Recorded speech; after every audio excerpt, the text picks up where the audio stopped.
Every single day, thousands of crimes get reported all across India. But what do those numbers really tell us about what it's like for over 1 billion people? Today, we're going to go beyond the headlines. We're going to decode the data and try to understand the real story of crime in India. So get this. The latest data from the National Crime Records Bureau is just staggering. Over 6.6 million cognizable crimes were logged in just 1 year. Now, cognizable is just a formal way of saying these are offenses that are serious enough for the police to make an arrest without a warrant. So think of it this way. If a cop sees a theft happening, they can act right then and there. This huge number represents the most severe incidents that officially make it into the books. A number that big is so much more than just a statistic. It's really a mirror reflecting our society, it's a measure of how safe we feel, and it's a constant stress test on the entire justice system. So how on earth do we even begin to make sense of it? Well, let's break it down. Okay, first things first. Let's get that bird's eye view of the whole landscape. By kind of dissecting that massive 6.6 million figure, we can start to see the real patterns and, honestly, the priorities that just jump out from the data. Now this is where it gets really interesting. Look at how these reported crimes break down. Theft, yeah, it's still the single biggest piece of the pie. But look at those other huge chunks. Crimes against women and assault. Really personal offenses. And see that slice for cybercrime? It's growing, fast. That giant other category, wow, that's a massive catch-all for everything from rioting to forgery, which just reminds you how incredibly diverse the challenges really are.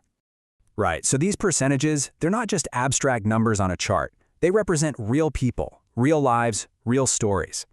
To truly get a feel for how crime is changing, let's zoom in on 2 areas that are always, and I mean always, part of the national conversation.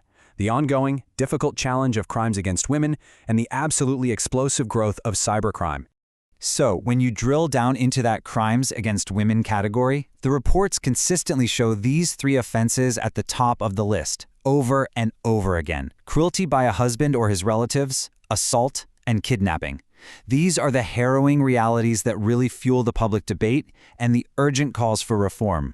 This quote, it's just so powerful. It comes from a recent report, and it perfectly captures the long, exhausting journey that so many victims have to go through just to find some semblance of justice. And at the exact same time, a completely new battlefront has just opened up in the digital world. We're seeing this dramatic spike in everything from phishing scams that can empty your bank account in seconds to just relentless online harassment. It's creating these challenges that, frankly, we've never seen before. And let me tell you, trying to tackle these digital crimes takes a ton of resources. A single fraud report can kick off an investigation that has to cross multiple state lines. That's a huge problem because every state has its own police force, its own way of doing things, and that can really slow things down. As you can see from this timeline, it can take months just to make arrests, never mind actually closing the case. Okay, so you've got this two-front war, right? Crime in the physical world and crime in the digital world, and it's getting more complex by the day. So the big question is, what are the authorities actually doing to fight back? One of the biggest strategic moves has been this new national helpline for cyber fraud. The whole thing is built for one thing: speed. The goal is to give you a way to report a financial crime the second it happens. That creates this tiny, crucial window for authorities to try and freeze the money before it just disappears. So down at the ground level, the response is really two-pronged. They're focusing on specialization and on prevention. You see these dedicated cybercrime cells popping up to untangle all the digital evidence.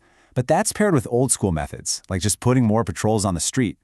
All of this is backed up by things like public awareness campaigns, teaching people how to spot a scam, and really vital training to help officers handle sensitive cases with more skill and empathy.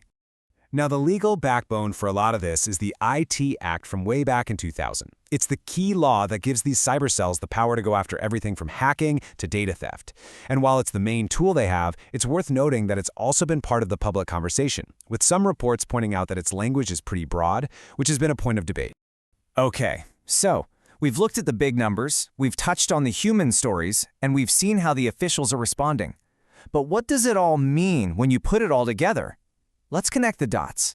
And when you lay it all out like this, you really start to see the pattern. For every single major challenge, from the sheer volume of old-school crime to the trickiness of cybercrime, there's a corresponding institutional reaction.